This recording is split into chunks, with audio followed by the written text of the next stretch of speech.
6월의 부산 오후, 마지막 햇살이 나무 꼭대기 사이로 스며들어 작은 거리를 노랗게 물들였습니다.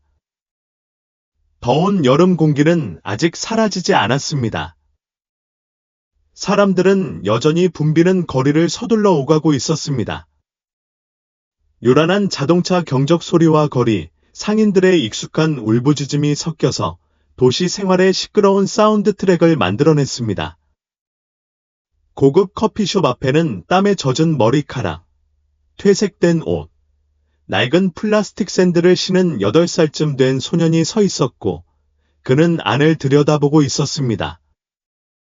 그의 손에는 복권 티켓이 한 뭉치 들려 있었는데, 하나하나가 마치 그의 가장 소중한 소유물인 것처럼 정돈되어 있었다. 그 소년의 이름은 민혁이에요. 민혁은 매일 오후 학교가 끝나면 복권을 판매하여 어머니의 생활비를 충당할 약간의 돈을 벌 수 있도록 돕습니다.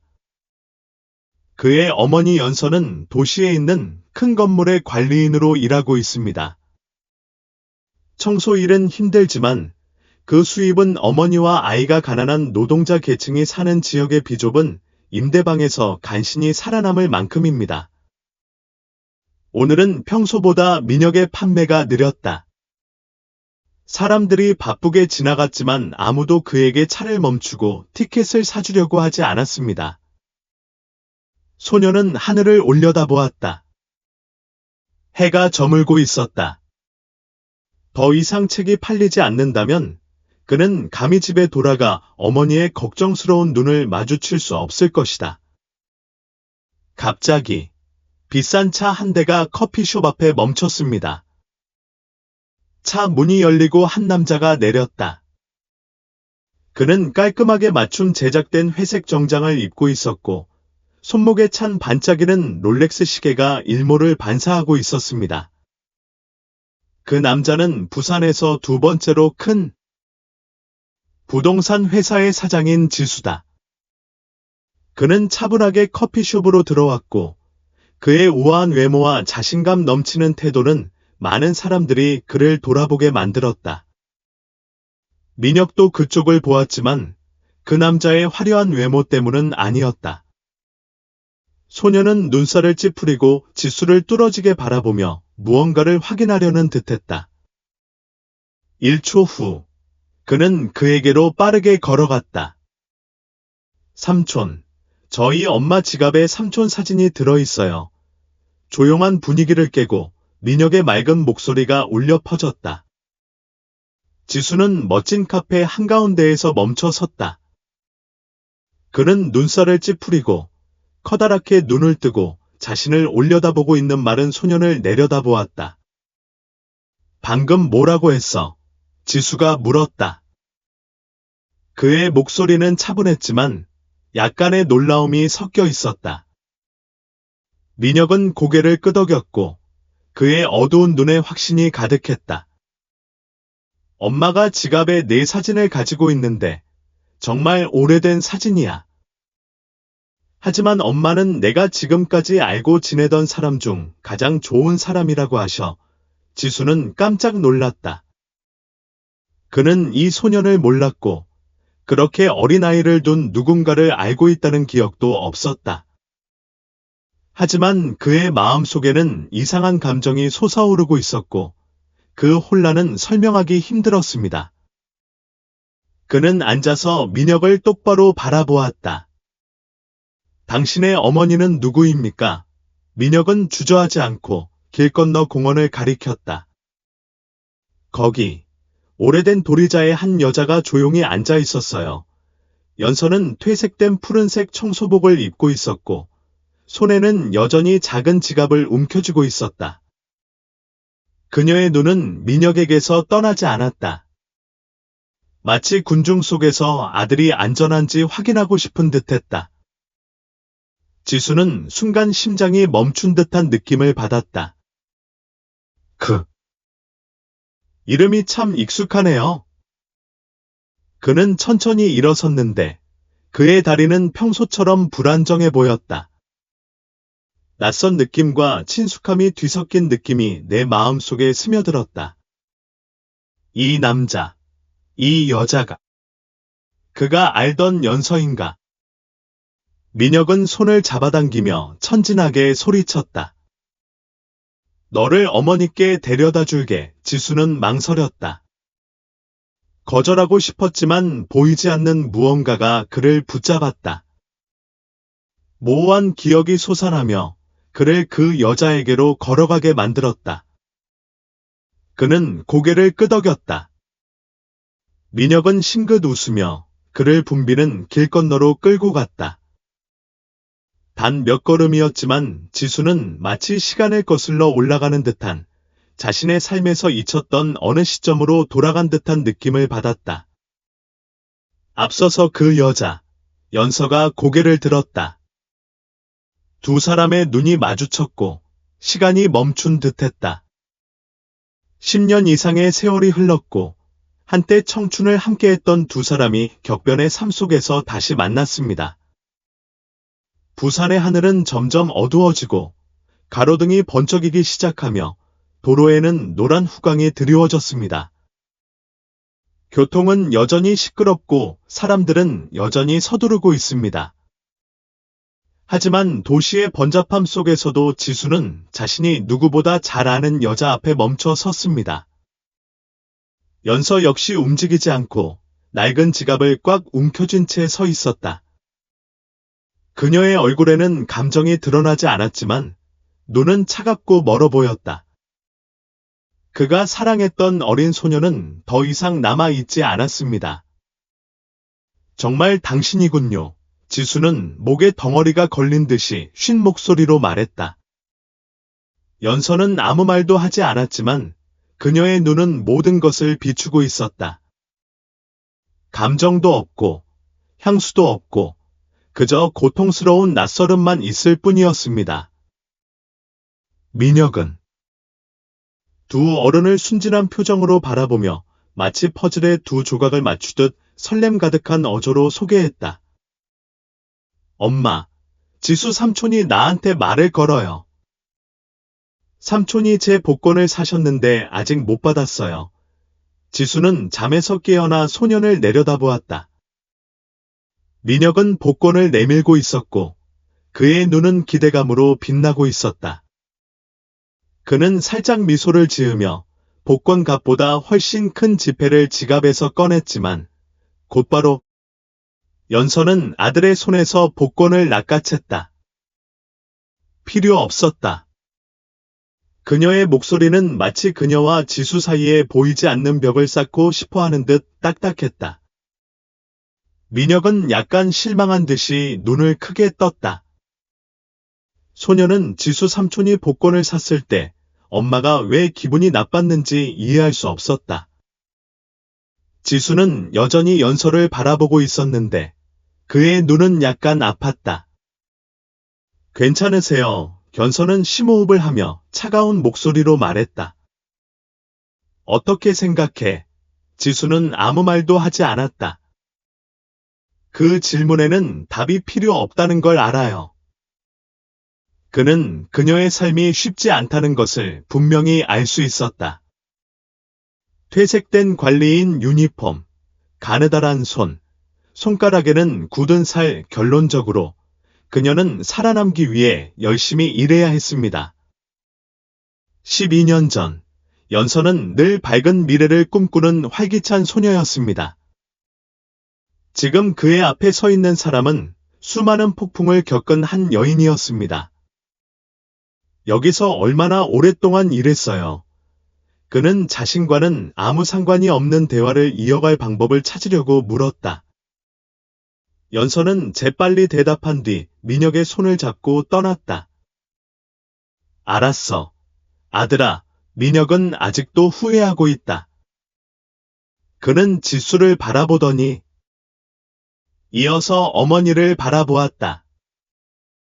당연히 그 소녀는 지수 삼촌을 좋아하지만 엄마의 말을 거역할 수는 없습니다. 지수는 이 기회를 놓치고 싶지 않았어요. 연서는 잠시 멈췄다. 그는 심호흡을 한 뒤 천천히 말했다. 그 소년이 당신 아들인가요? 연서는 민혁의 손을 더욱 꽉 잡았다.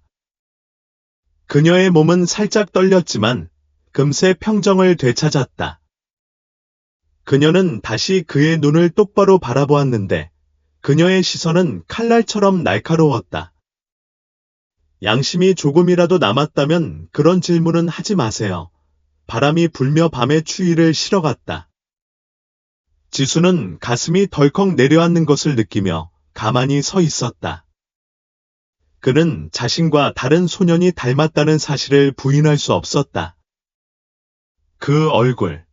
그 얼굴, 우연일 리가 없어. 그런데 연서는 왜 그 사실을 오랜 세월 숨겼을까? 왜 그녀는 그에게 아이가 있다는 걸 말하지 않았을까요? 그는 알 권리가 있어요. 지수는 더 낮아지고 더 단호한 목소리로 말했다. 당신은 알 권리가 있습니다. 연서는 희미하게 웃었다. 권리요. 권리에 대해 말하는 거예요. 그녀는 더 가까이 다가가서 목소리를 낮추었지만 단어 하나하나에 무거운 원망이 담겨 있었습니다. 그 해에 당신은 나를 떠났고 당신의 야망을 추구하기 위해 모든 것을 뒤에 남겨두었습니다. 당신은 돌아오지 않았고 한 번도 나에게 묻지 않았습니다. 그리고 지금 당신은 여기 서서 알 권리가 있다고 말합니까? 지수는 입을 열어 무언가 말하려고 했지만 곧 잠잠해졌다. 연서가 옳습니다. 그는 뒤돌아보지 않고 떠났다. 그는 그녀를 떠났다. 하지만 당시 그는 그녀가 자신의 피를 가지고 있다는 사실을 몰랐습니다. 모르겠습니다. 그는 부드러운 목소리로 말하며 그의 눈에는 후회가 가득했다. 연서는 그를 오랫동안 바라보더니 돌아섰다. 괜찮아요. 그녀는 민혁의 손을 잡고 아들을 데리고 나갔다. 지수는 멈춰 서서 어머니와 아이의 모습이 작은 골목길로 사라지는 것을 지켜보았다. 갑자기 그의 마음에 상실감이 솟아올랐다. 그는 아들의 인생 중 12년을 놓쳤습니다.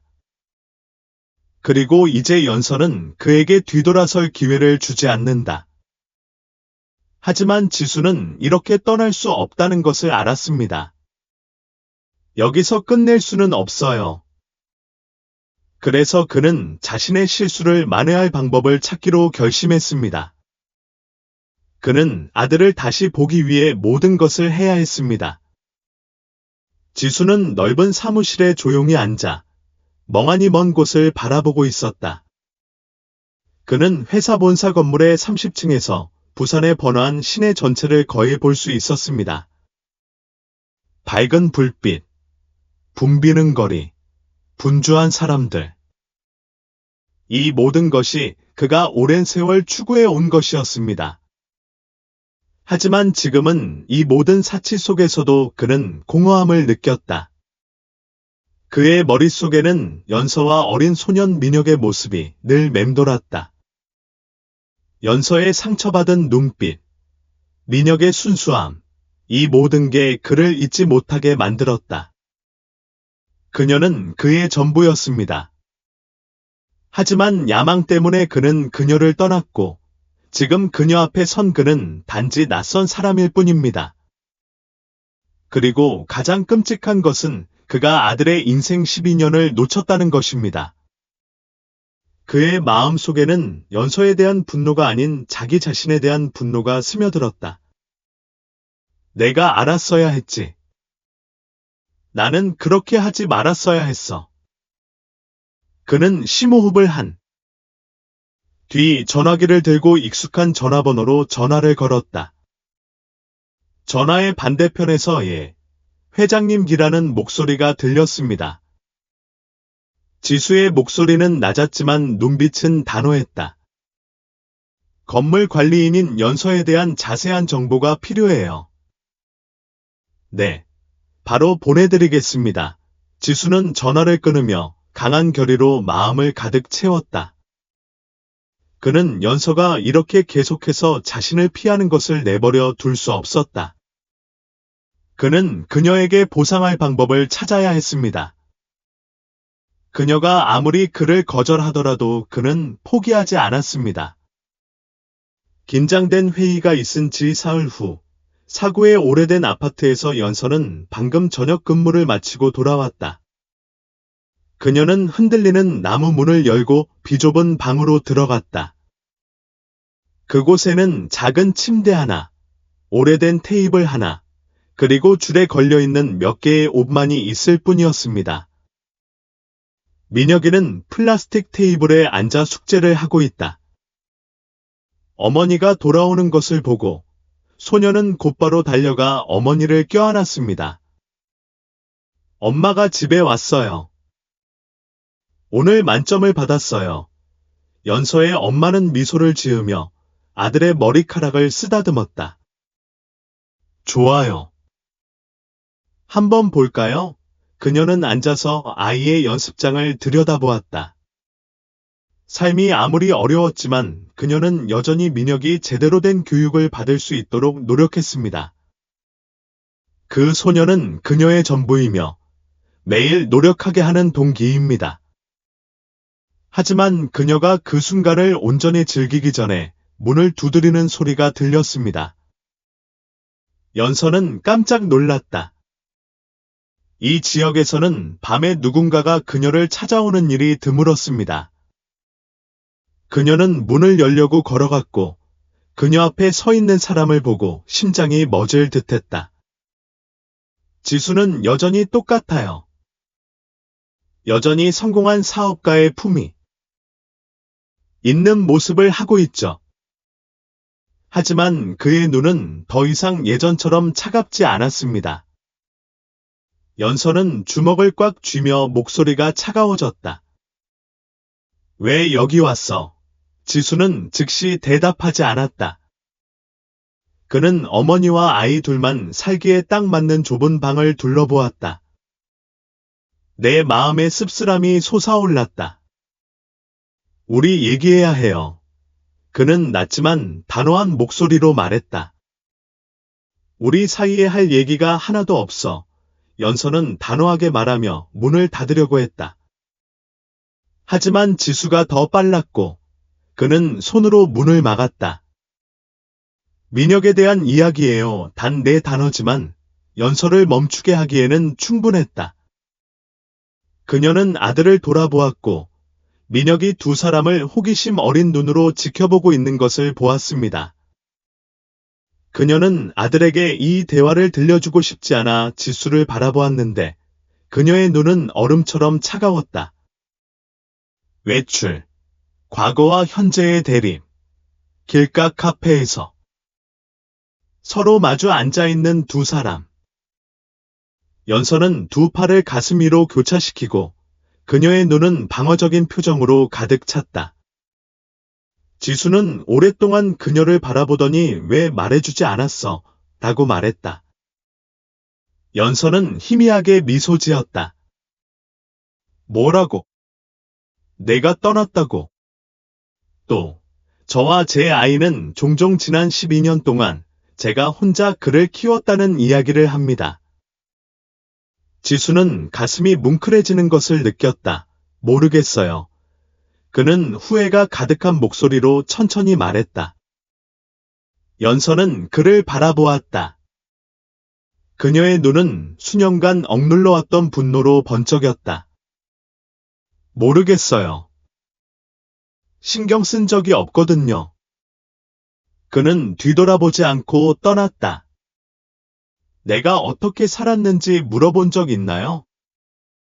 너는 나를 찾아본 적이 있었어. 지수는 아무 말도 할 수 없었다.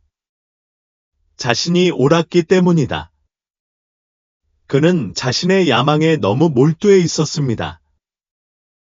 그는 돈만 있다면 모든 것을 다시 할 수 있을 것이라고 생각했지만 그것은 틀렸습니다. 당신은 인생에서 가장 중요한 것들을 놓쳤습니다. 나는 보상하고 싶어. 그는 쉰 목소리로 말했다. 너와 민혁이에게 보상하고 싶어. 연서는 웃었다. 보상. 돈으로 충분하다고 생각하세요. 그녀는 앞으로 몸을 기울였다.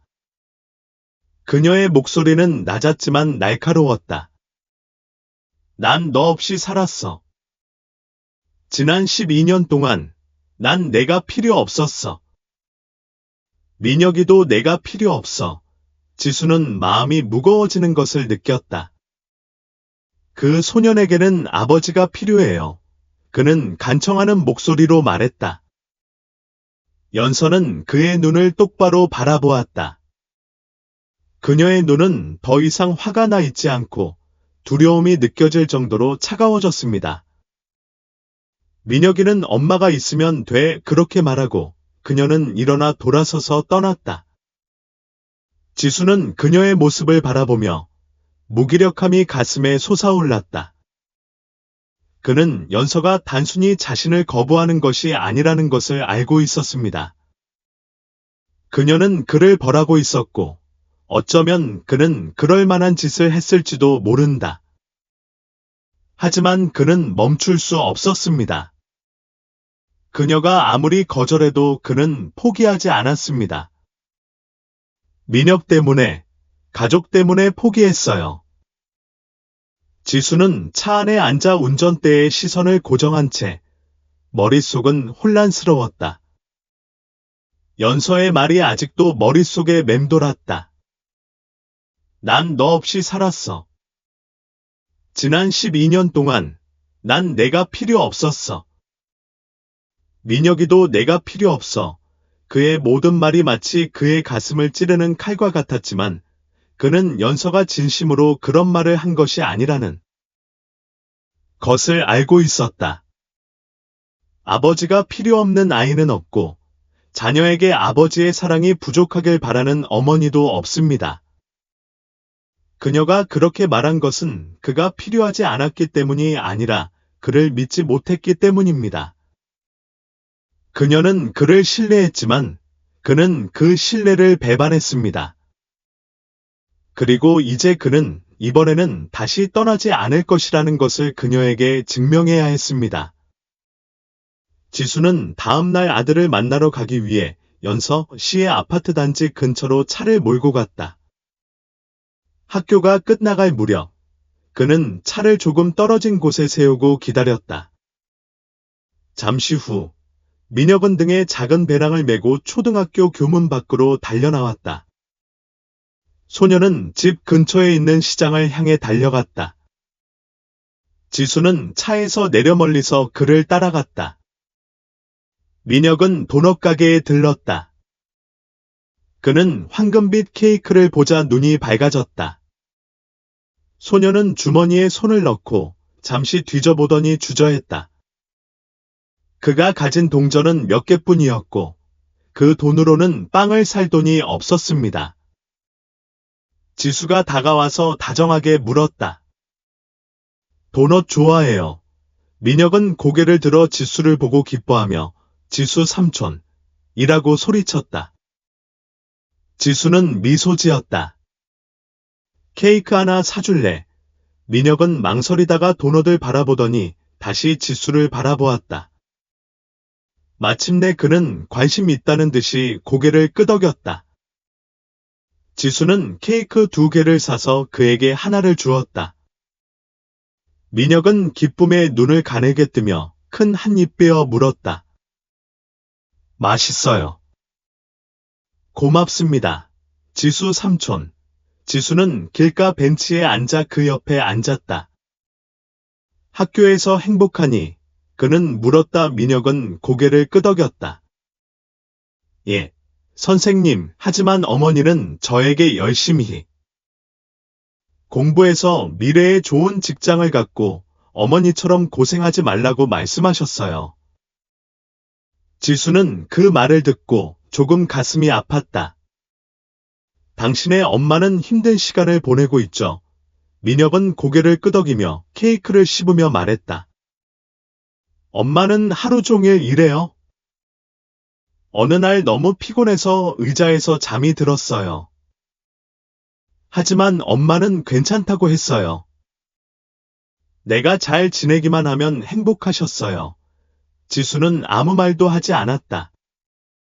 그는 연서가 강한 여성이라는 것을 알고 있었지만 자신의 아들의 입에서 나온 그 말이 그에게는 그 어느 때보다 큰 상처를 주었습니다. 그는 그녀가 지난 12년 동안 모든 것을 혼자 겪도록 내버려 두었습니다. 민혁이 갑자기 지수 삼촌, 우리 엄마 친구세요? 라고 물었다. 지수는 그 소년을 바라보았고 형언할 수 없는 감정이 마음속으로 치솟았다. 그는 거짓말을 하고 싶지 않았지만 갑자기 진실을 말할 수도 없었다. 그래, 나는 오래전에 내 어머니를 알고 있었어. 그는 느린 목소리로 대답했다. 민혁은 호기심이 많았다. 그럼 왜 지금 와서 우리 엄마를 만났어요? 지수는 굳어졌다. 그는 그 질문에 어떻게 대답해야 할지 몰랐다. 당신이 그 소년을 버렸기 때문에요. 너무 바빠서 한때 당신을 사랑했던 여자를 잊어버렸기 때문인가요? 지수가 대답을 생각해내기 전에 그녀 등 뒤에서 친숙한 목소리가 울려 퍼졌다. 민혁아, 이제 집으로 와. 지수는 돌아섰다. 연서는 분노로 가득 찬 얼굴로 거기 서 있었다. 민혁아, 이제 집으로 와. 지수는 일어나서 목소리를 차분하게 유지하려고 노력했다. 저는 우연히 민혁이를 만났어요. 연서는 그를 바라보며 조심스러운 눈빛을 보냈다. 실수로. 아니면 의도적으로 내 아이에게 접근하는 거야. 지수는 아무 말도 하지 않았다. 그녀는 변명에 속지 않을 만큼 똑똑했다. 민혁아, 집에 가. 연서가 다시 말했다. 이번에는 그녀의 목소리가 차가웠다. 민혁은 어머니를 바라보더니 지수에게로 돌아섰는데 그의 얼굴에는 후회가 가득했다. 지수 삼촌, 내일 만나요. 하지만 그 질문을 멈출 시간은 없었다. 지수는 소년을 바라보다가 연서를 바라보았다. 그는 그녀가 입술을 꼭 다물고 그녀의 손이 마치 가능한 한 빨리 아이를 그에게서 떼어내고 싶어 하는 듯이 아이의 어깨를 꽉 쥐는 것을 보았습니다. 그는 한숨을 쉬었다. 잘 지내. 나중에 봐요. 민혁은 미소를 지으며 손을 흔들어 작별 인사를 한 뒤 어머니에게 끌려갔다. 지수는 엄마와 딸이 작은 골목길로 사라지는 것을 지켜보았다. 그는 연서가 아들을 자신에게서 지키려 한다는 것을 알고 있었지만 지금 포기하면 민혁의 아빠가 될 수 있는 유일한 기회를 잃게 될 것이라는 것도 알고 있었습니다. 그는 포기하지 않을 것이다. 왜냐하면 이번에는 다시 떠나지 않을 것이기 때문이다. 며칠 후, 지수는 나타나지 않았다. 포기하고 싶었기 때문이 아니라 연서는 다른 접근 방식이 필요하다는 것을 알고 있었지만 자신과 아들 사이에 너무 강한 벽을 쌓았습니다. 계속해서 자신을 강요하다 보면 영원히 다른 사람의 삶에서 밀려날 수도 있습니다. 하지만 그는 계속해서 지켜보았습니다. 그는 자신의 비서에게 연서의 생활 실태를 조사해달라고 부탁했다. 그는 그녀와 그녀의 아들이 가난한 노동자 계층이 사는 지역에서 작은 방을 빌렸다는 사실을 알게 되었습니다. 그녀의 급여는 모든 비용을 충당하기에 충분하지 않았고 어머니와 아이의 삶은 항상 힘들었습니다. 그는 그들을 도와주고 싶었지만 그냥 돈을 주거나 민혁을 돌봐주겠다고 하면 연서가 확실히 거절할 거라는 걸 알고 있었다. 그는 그들의 삶에 개입할 좋은 이유가 필요했고 운명은 그에게 기회를 마련해 주었습니다. 그 운명의 오후, 부산에 갑자기 비가 내렸습니다. 학교가 끝난 후 민혁은 바로 집에 가지 않고 학교 근처의 작은 가게에 들러 새 공책을 샀다. 그 소녀는 그림 그리는 것을 좋아했지만 그의 낡은 공책은 가득 찼고 그의 어머니는 그에게 새 공책을 사줄 돈이 없었습니다. 민혁은 노트를 손에 들고 가게에서 나왔다. 비가 더 심해지기 전에 집에 도착하기 위해 아이들은 재빨리 길을 건너 달렸습니다. 그런데 그 순간 골목 입구에서 오토바이 한 대가 달려나왔습니다. 민혁은 그것을 피할 수 없었다. 큰 소리가 났다. 소년이 넘어졌고 그의 손에 든 공책은 젖은 길 위로 굴러갔다. 주변 사람들은 당황하여 달려들었고 한 여자는 맙소사 어린아이가 차에 치였어요. 라고 소리쳤습니다. 지수는 나쁜 소식을 들었습니다. 지수가 회사에서 회의 중일 때 휴대전화가 진동했습니다. 이상한 숫자. 그는 눈살을 찌푸리며 처음에는 무시하려고 했지만 무언가가 그에게 전화를 집어들라고 재촉했다. 안녕하세요. 전화 저편에서 이상하지만 걱정스러운 여자의 목소리가 울렸다. 당신이 민혁의 친척이신가요? 방금 사고를 당해서 구치소 병원으로 이송 중이에요. 바로 여기로 와요. 지수는 자신의 심장이 뛰는 것을 멈췄다. 그는 회의실에 있는 주주들의 놀란 표정을 무시한 채 의자에서 벌떡 일어났다. 그는 달려나가서 재빨리 차고로 내려갔다. 그는 인생에서 그렇게 두려움을 느낀 적이 없었다. 연서는 병원 의사에게 고통스럽게 간청했다. 연서는 응급실 밖 의자에 주저앉으며 창백한 얼굴에 눈물을 흘리고 있었다. 민혁아, 내 아들아. 그녀는 손을 꽉 쥐었고 손톱이 손바닥을 파고들어 피가 났지만 그녀는 그것을 눈치채지 못했다. 그녀는 아들이 그곳에 있다는 것만 알고 있었고 그를 돕기 위해 할 수 있는 일은 아무것도 없었습니다. 의사가 진지한 얼굴로 나왔습니다. 아기가 머리에 부상을 입었고 뇌출혈의 징후일 수 있습니다. 즉시 CT 스캔을 해야 합니다. 연서는 당황하며 말했다. 그럼, 의사님, 지금 당장 하세요. 제 아이를 구하세요. 의사는 걱정스러운 표정으로 그녀를 바라보았다. 먼저 병원비만 내세요. 수술비는 수천만 돈까지 될 수 있어요. 연서는 깜짝 놀랐다. 수천만 달러요. 그녀에게 그것은 엄청난 숫자였다. 그녀는 작은 지갑을 열며 몸을 떨었는데 그 안에는 지폐 몇 장만 들어 있었습니다. 그녀는 거의 절망에 빠졌다. 그런데 바로 그때 그녀 뒤에서 친숙한 목소리가 울려 퍼졌습니다. 모든 비용은 내가 지불하겠습니다. 그녀는 그것을 재생했다. 지수는 여전히 비싼 조끼를 입은 채 거기 서 있었습니다. 방금 여기까지 달려온 것처럼 그의 호흡은 여전히 빨랐다. 당신이에요. 연서가 중얼거렸다. 지수는 아무 말도 하지 않고 지갑을 꺼내서 리셉셔니스트에게 카드를 건넸다. 그 소년을 구하기 위해 필요한 일을 하세요. 의사는 고개를 끄덕이고 재빨리 응급실로 돌아갔다. 연서는 가슴이 조여오는 것을 느꼈다.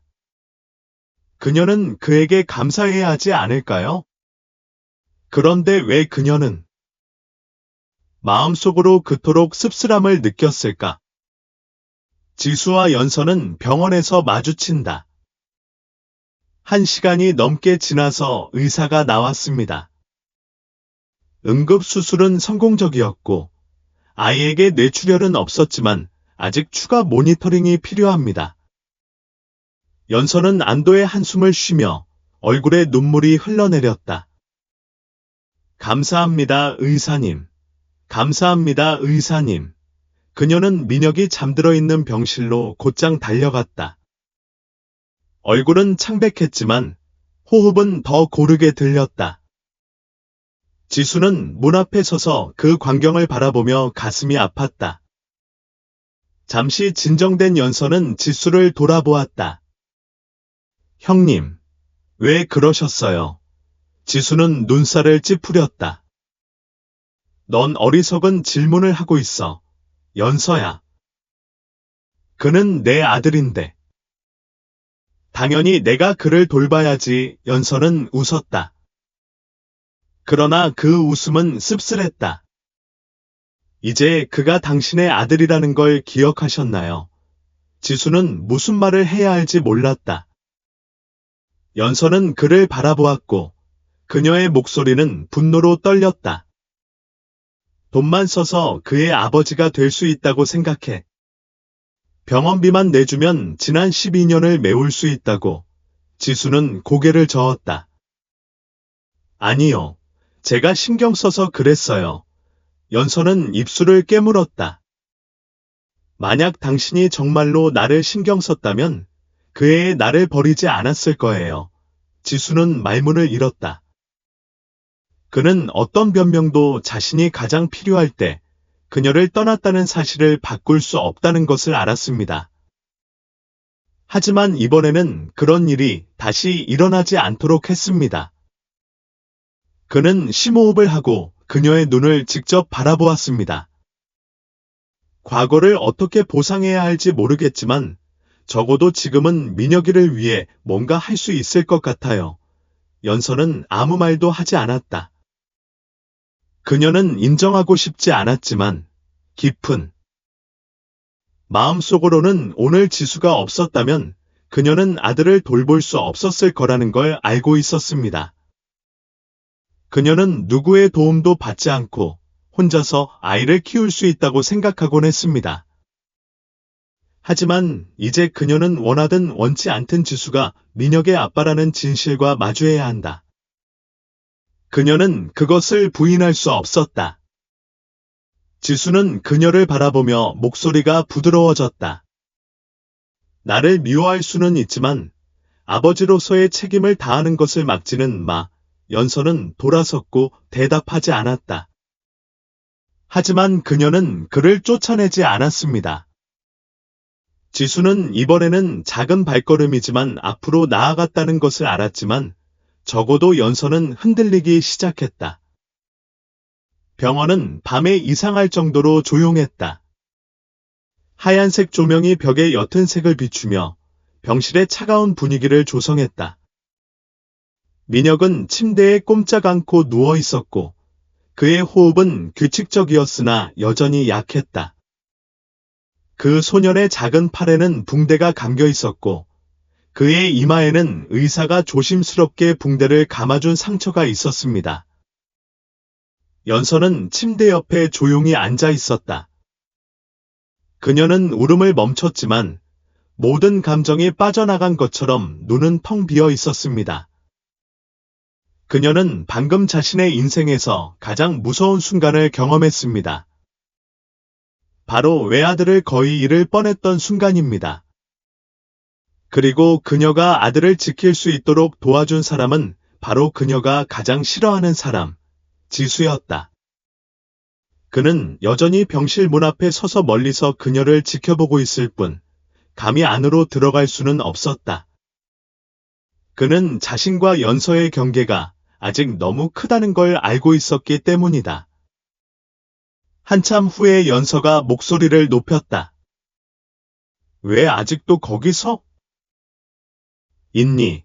그녀는 고개를 들었지만 여전히 그를 바라보지 않았다.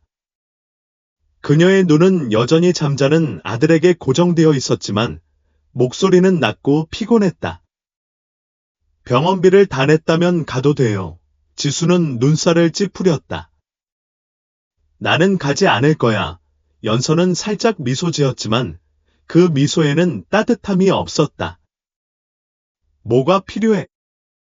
지수. 고맙다는 말. 지수는 고개를 저었다. 아니요. 당신의 감사는 필요 없어요. 그냥 당신이 괜찮은지 알고 싶을 뿐이에요. 연서는 두 손을 꽉 모았다. 그녀의 눈은 갈등으로 번쩍였다. 괜찮아. 어떻게 괜찮을 수 있어? 지난 12년 동안 당신은 지수 없이 삶을 꾸리려고 노력해왔어. 당신은 그를 잊으려고 노력해왔고, 그의 도움 없이 살려고 노력해왔어. 누구의 도움도. 하지만 단 한 번의 저녁 만에 모든 것이 무너졌다. 그녀는 혼자서 아들을 지킬 수 있을 줄 알았지만 결국 아들을 구한 사람은 지수였다. 그녀는 이제 결코 빚을 지고 싶지 않은 사람이었다. 연서는 심호흡을 하며 진정하려고 노력했다. 괜찮아요. 그녀는 차분하게 말했다. 내 인생에 간섭하지 마세요. 지수는 한 걸음 앞으로 나아가며 결의에 찬 눈빛을 보였다. 연서야, 너는 내가 필요 없을지 몰라도 민혁이는 필요해. 연서는 깜짝 놀랐다. 과거는 바꿀 수 없지만 미래는 바꿀 수 있어요. 민혁이 아빠가 필요해요. 연서는 불타는 눈으로 그를 돌아보았다. 병원비만 지불한다고 해서 곧바로 아이의 아빠가 될 수 있다고 생각하세요. 지수는 눈을 피하지 않았다. 아니요. 그는 단호한 목소리로 대답했습니다. 쉽지 않다는 건 알지만 아들의 삶에 동참하기 위해 무엇이든 할 의향이 있어요. 연서는 웃었지만 목소리는 씁쓸했다. 12년 전, 나는 당신이 내 인생에서 가장 중요한 사람이라고 생각했습니다. 나는 당신을 믿었고, 우리가 행복한 미래를 가질 것이라고 생각했습니다. 그녀는 잠시 말을 멈추었고, 그녀의 목소리는 감정으로 떨렸다. 하지만 당신은 나보다 당신의 직업을 선택했어요. 지수는 아무 말도 할 수 없었고, 부인할 수도 없었다.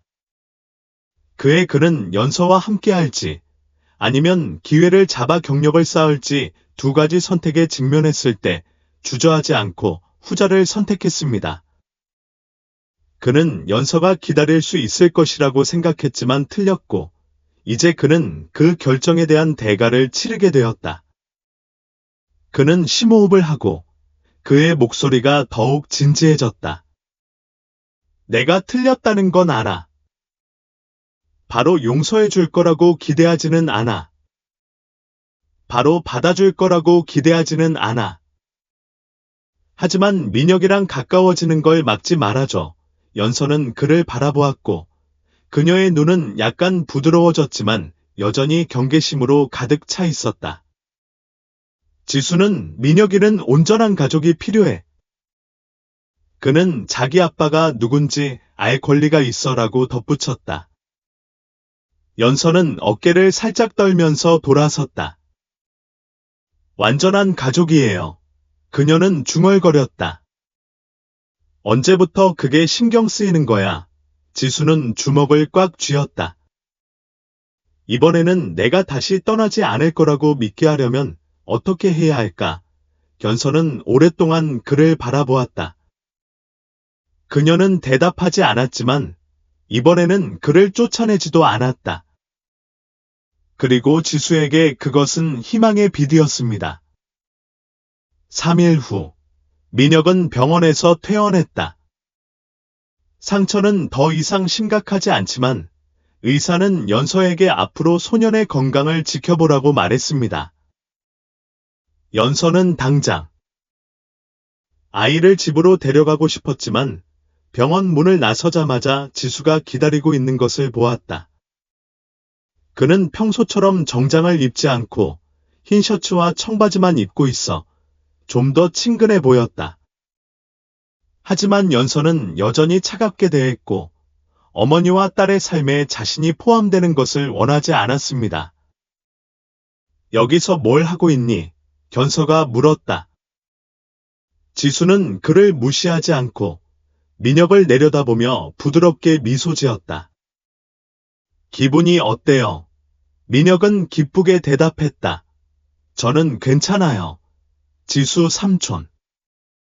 엄마는 며칠 더 쉬면 학교에 돌아갈 수 있다고 하셨어요. 지수는 소년의 머리를 쓰다듬었고 소년의 눈은 따뜻함으로 가득 찼다. 하지만 연서는 고개를 들고도 흔들리지 않았다. 그는 한숨을 쉬었다. 당신과 당신의 아이를 집으로 데려가고 싶어요. 연서는 고개를 저었다. 아니요. 저는 제 자신을 돌볼 수 있어요. 지수는 입술을 깨물었다. 적어도 아이를 집에 데려가게 해주세요. 연서는 민혁을 돌아보았다. 소녀는 지수의 고급차에 탑승할 날을 기대하며 눈을 설렘으로 가득 채웠다. 민혁이 엄마를 그렇게 어리숙하게 바라보는 모습을 보며 연서는 엄마가 너무 강할 수는 없다는 걸 알았다. 마침내 그녀는 한숨을 쉬며 말했다. 좋아요. 하지만 이번 한 번만요. 지수는 웃으며 차 문을 열었다. 민혁은 기쁜 듯이 뒷좌석에 올라탔고 차의 호사스러운 내부를 보며 눈을 빛냈다. 너무 잘생겼어요. 민혁의 순진한 말에 옆에 앉아있던 연서는 경계심을 늦추지 않았다. 지수는 별로 말을 하지 않고 운전에만 집중했지만 여행 내내 백미러로 연서를 계속 살폈다. 그녀는 여전히 강하고 회복력이 뛰어났지만 눈의 피로는 감출 수 없었습니다. 지수는 옛 하숙집 앞에 차가 멈추자 공식적으로 민혁의 아빠가 되겠다고 제안했다. 연서가 문을 열고 나가려고 할 때 지수가 갑자기 말을 건넸다. 잠깐 얘기하고 싶어. 연서는 그를 바라보며 약간 주저하더니 마침내 고개를 끄덕였다. 민혁은 순진하게 차에서 내려 집으로 먼저 달려갔다. 지수와 연서는 노란 가로등 아래 마주보며 서 있었다. 지수는 심호흡을 하고 눈을 크게 뜨고 단호하게 말했다. 저는 아버지로서의 책임을 다하고 싶습니다. 연서는 주먹을 꽉 쥐었다. 무슨 얘기를 하는 건가요? 지수는 그녀를 똑바로 바라보았다. 저는 민혁이를 제 저가들로 받아들이고 싶습니다. 연서는 희미하게 미소 지었다. 그렇게 간단하다고 생각하세요. 지수는 고개를 끄덕였다. 그렇게 간단하지 않다는 걸 알잖아. 너는 아이의 아빠가 될 권리가 없지. 연서는 차갑게 대답했다. 당신에게 그럴 권리가 있어요. 12년 동안 나를 버린 후에요. 지수는 주먹을 꽉 쥐었다. 내가 임신했다는 걸 몰랐잖아. 알았더라면 떠나지 않았을 거야. 하지만 떠났잖아. 연서는 씁쓸하게 말했다. 어떤 이유든 내가 가장 필요할 때 넌 여기 없었잖아. 지수는 아무 말도 하지 않았다. 연서는 저는 제 아이를 혼자 키우고 매일 돌보고 사랑이 무엇인지 인내가 무엇인지 가르쳤습니다. 그냥 나타나서 당신이 그의 아버지가 될 권리가 있다고 말할 수는 없습니다. 라고 덧붙였다. 난 너와 싸우고 싶지 않아. 지수가 낮은 목소리로 말했다. 저는 제 책임을 다할 수 있는 기회만 원할 뿐입니다. 연서는 그를 오랫동안 바라보다가 마침내 천천히 말했다. 민혁 아빠가 되고 싶어. 그럼 증명해.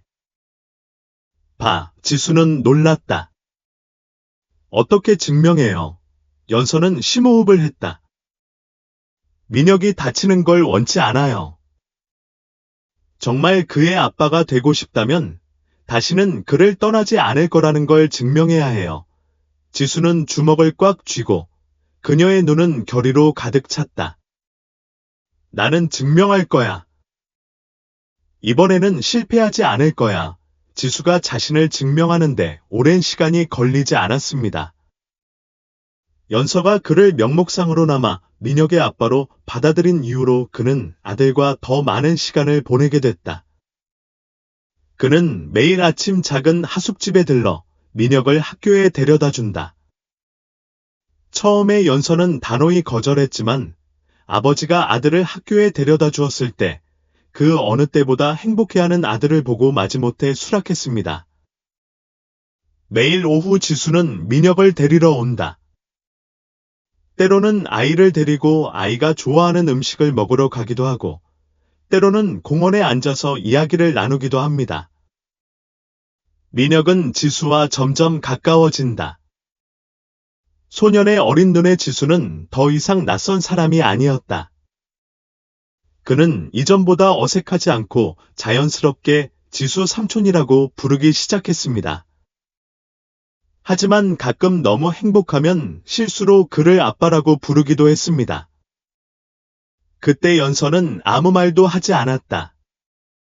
그녀는 아들의 말을 막지 않았지만 민혁이 지수를 그렇게 부를 때마다 그녀의 마음속에는 불안감이 솟구쳐 오르는 것을 느꼈다. 지수는 정말로 민혁의 아빠가 되고 싶어 하지만 언제까지 자식 곁에 있을 수 있을까? 작년처럼 이번에도 그는 떠나기로 선택할 것인가? 연서는 아직도 그를 완전히 신뢰할 수 없다. 그리고 진짜 도전이 다가왔습니다. 지수는 회사를 확장하라는 제안을 받았습니다. 어느 날 아침, 회사의 호화로운 회의실에서 지수의 개인 비서가 테이블 위에 파일을 올려놓았습니다. 회장님, 이건 엄청난 기회입니다. 이 계약을 체결하면 회사는 싱가포르 시장과 그 너머로 확장할 수 있을 것입니다. 지수는 아무 말도 하지 않은 채 문서의 각 페이지를 들여다보았다. 이것은 바로 그가 꿈꿔왔던 것이었습니다. 자신의 회사를 다음 단계로 끌어올릴 수 있는 기회였습니다. 하지만 이는 그가 새로운 지사를 운영하기 위해 최소 3년 동안 싱가포르에 가야 한다는 것을 의미합니다. 3년 지수는 주먹을 꽉 쥐었다. 예전이었다면 그는 주저하지 않았을 것이다. 그는 즉시 계약서에 서명하고 뒤에 무엇을 남기든 상관하지 않고 새로운 여행을 떠났습니다. 하지만 지금은 상황이 다릅니다. 나한테는 아직 민혁이 있고 나한테는 아직 연서가 있어. 그는 인생에서 처음으로 직장과 가정 사이에서 갈등을 느꼈습니다. 그는 좋은 아버지가 되는 것과 동시에 먼 나라에서 회사를 운영하는 것은 불가능했습니다. 그는 선택을 해야 했다. 연서와의 운명적인 대화. 그날 밤, 지수는 연서의 기숙사에 들렀다. 민혁은 깊이 잠들었고 연서만이 테이블에 앉아 있었다. 희미한 노란빛이 그녀의 얼굴을 덮었고 피곤해 보였다. 말할 게 있어요. 지수가 낮은 목소리로 말했다. 연서는 고개를 끄덕였다. 무엇? 지수는 심호흡을 했다. 귀사는 싱가포르로 회사를 확장할 기회가 있습니다. 연서는 그를 바라보았는데 그녀의 눈에는 놀란 기색이 전혀 없었다. 가시나요? 지수는 아무 말도 하지 않았다. 연서는 희미하게 미소 지었다. 알아요. 결국 당신의 커리어가 여전히 당신에게 가장 중요한 일이에요. 지수는 눈살을 찌푸렸다. 생각과는 달라요. 수락하면 최소 3년은 가야 해요. 연서는 여전히 그를 바라보고 있었지만 이번에는 그녀의 눈에 더 이상 원망이나 분노가 없었고 단지 슬픔의 기색만이 남았다. 그녀는 이런 일이 일어날까봐 늘 두려워하던 지수는 변했을지 모르지만 그는 여전히 일하는 남자다. 그는 12년 전과 마찬가지로 여전히 자신의 길을 선택할 것입니다. 그녀는 그를 비난하지 않았지만 아들이 다시 상처받는 것을 지켜볼 수는 없다는 걸 알았습니다. 그럼 계속하세요. 그녀는 가벼운 목소리로 말했다. 지수는 깜짝 놀랐다. 연서는 더 이상 아무것도 증명할 필요가 없습니다. 민혁이는 몇 달 동안 아빠가 있었으니까 그것으로 충분합니다. 라고 이어갔다.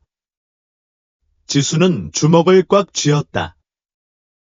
정말 그렇게 생각하세요? 연서는 그의 눈을 똑바로 바라보았다. 둘 다 가질 수는 없어. 지수야. 선택해야 해.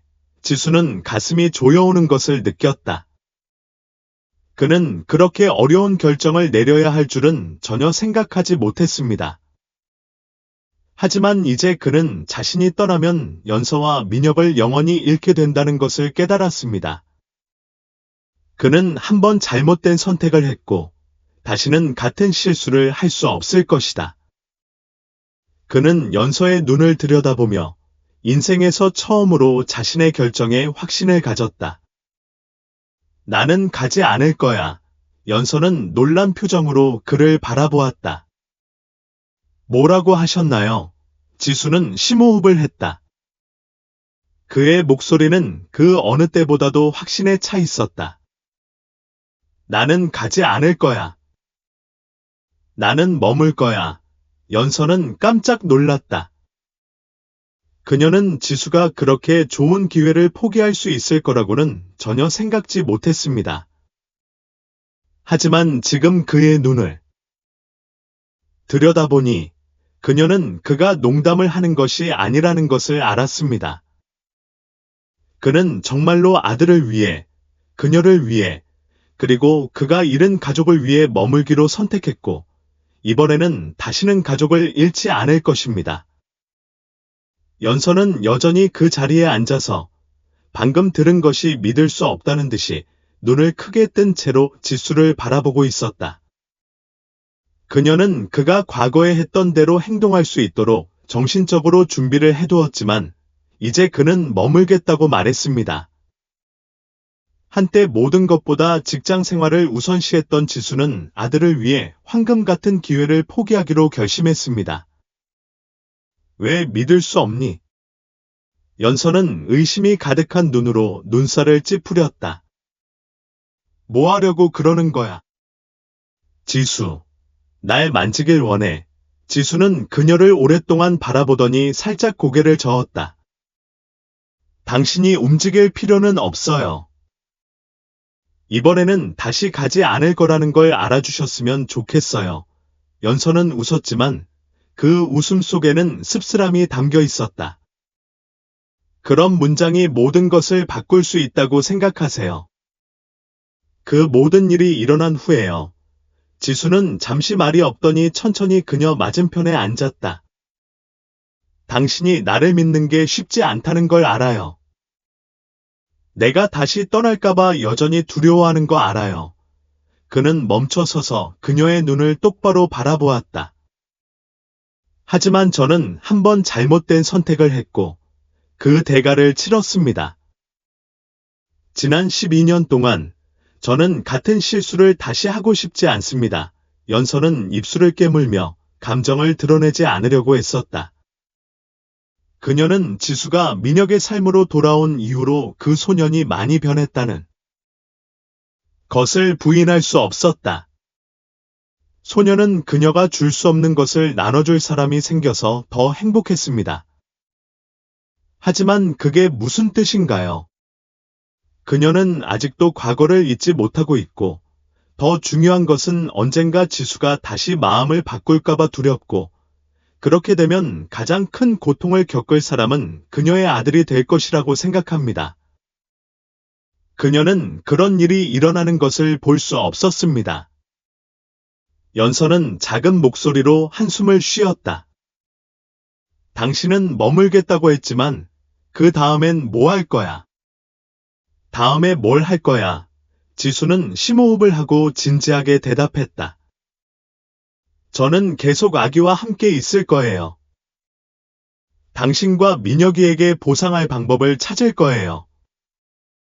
당신이 받아들이든 안 받아들이든요. 연서는 그를 바라보며 눈을 흔들었지만 아직은 그의 말을 완전히 믿을 준비가 되어 있지 않았다. 그녀는 일어나서 당황한 마음을 감추려고 돌아섰다. 네가 하고 싶은 일을 막을 수는 없지만 내가 너를 쉽게 받아들일 거라고 기대하지는 마. 지수는 살짝 미소 지었다. 당신이 바로 수락할 거라고 기대하지는 않아요.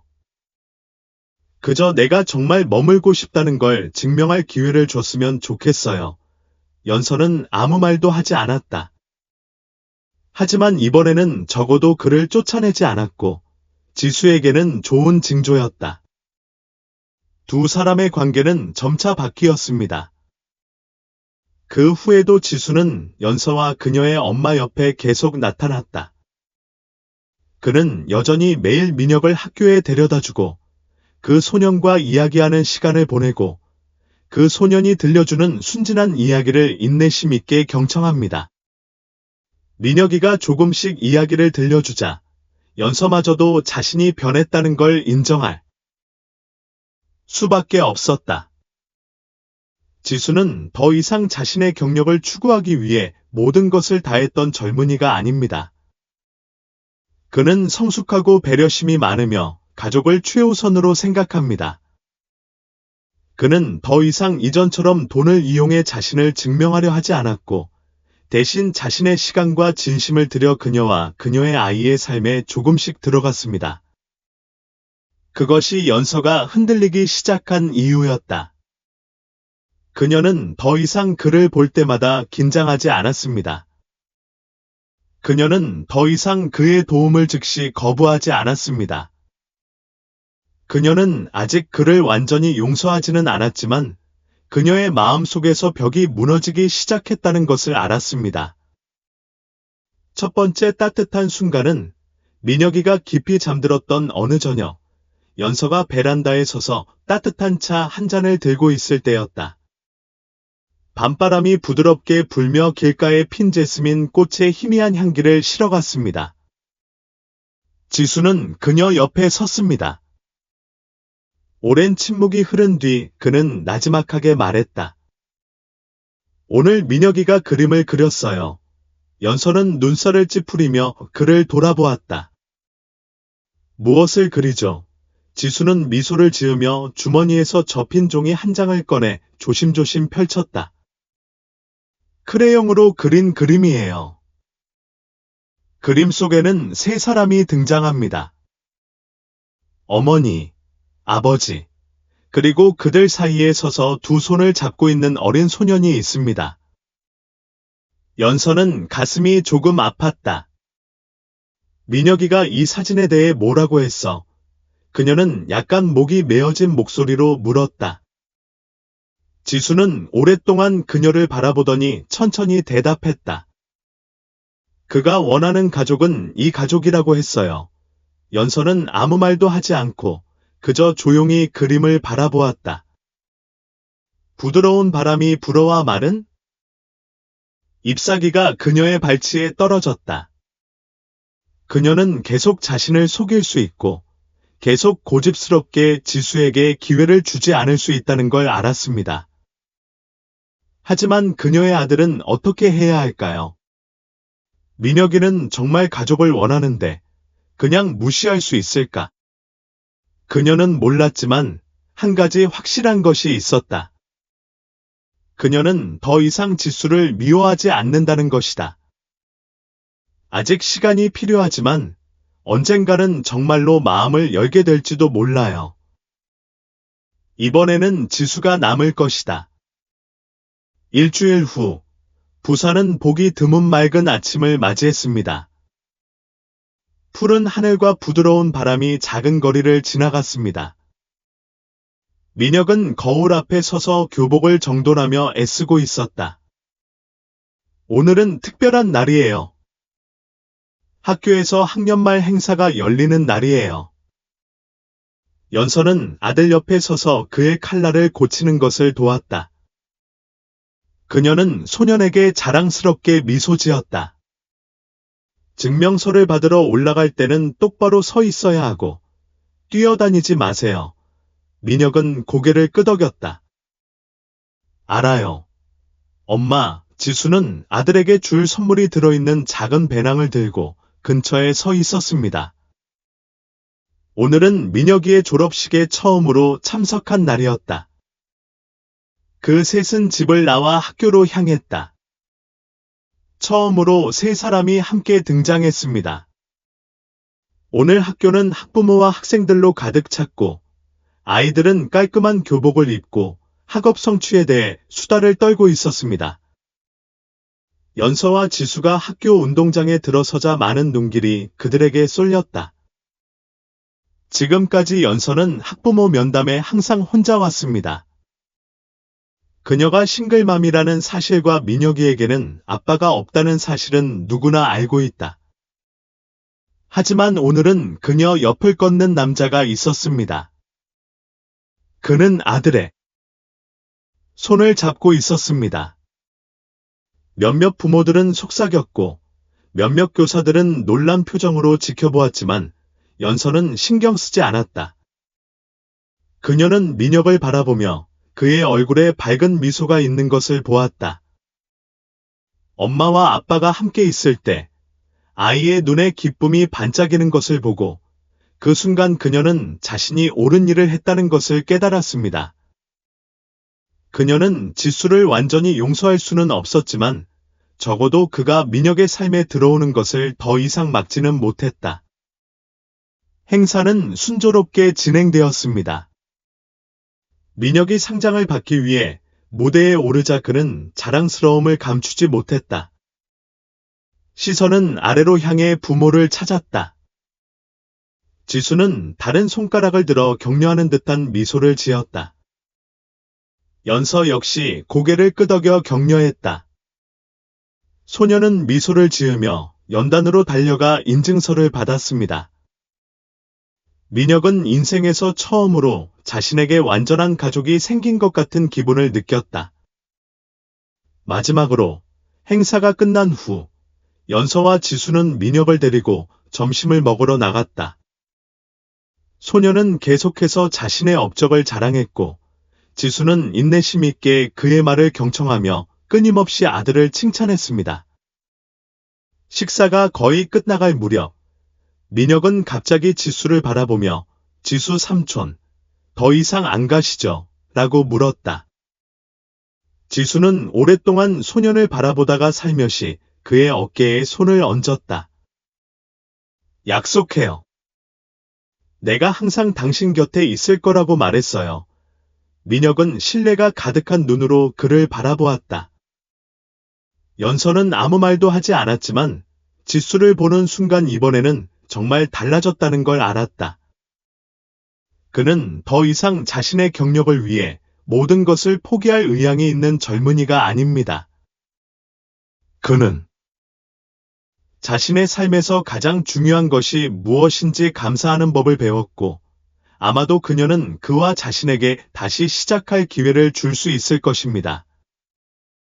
서두르지 말고, 압박하지 말고, 그저 서로에게 오래된 상처를 치유할 시간을 주세요. 그날 오후, 세 사람이 함께 공원을 산책하고 있을 때, 민혁은 기쁘게 앞서 달리며 마음껏 웃었다.